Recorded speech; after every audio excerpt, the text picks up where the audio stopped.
Bonjour à toutes et à tous, je suis Mathieu, ingénieur DevOps chez Cycloid. Dans cette rapide vidéo, nous allons voir ensemble comment créer une pipeline qui est simplement l'instanciation d'une stack au sein d'un projet. Donc la première chose à faire est de créer son projet, puis de choisir la stack qui va être instanciée dans ce projet. Dans notre cas, nous allons prendre la stack WordPress Demo. Nous allons mettre en place l'environnement démo. Nous allons choisir une pipeline pour cet environnement. Puis, à l'aide des stack forms, nous allons pouvoir customiser cette pipeline, que ce soit du côté des pipelines ou du côté de Terraform. Ces forms auront été au préalable designées par le créateur de la stack.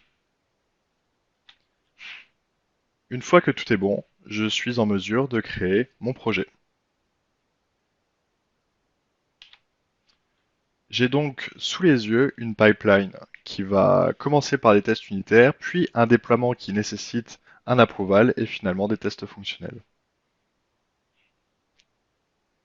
Nous pouvons voir que les tests unitaires ont démarré. C'est simplement une manière de s'assurer que le Terraform que nous allons appliquer correspond à ce que nous voulons avoir en production. Afin de passer à l'étape d'après, il est nécessaire que j'approuve au niveau de Slack ou d'un autre logiciel le déploiement, ce qui m'assure un contrôle complet de ma pipeline. Je peux donc voir en détail le Terraform qui est en train de s'exécuter au sein de ce job.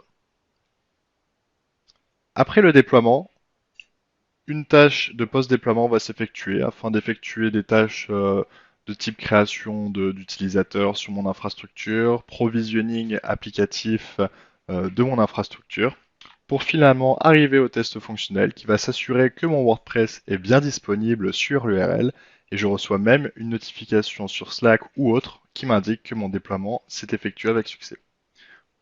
Voilà pour les pipelines. Si vous avez la moindre question, n'hésitez pas à contacter les équipes de Cycloid. Bonne journée.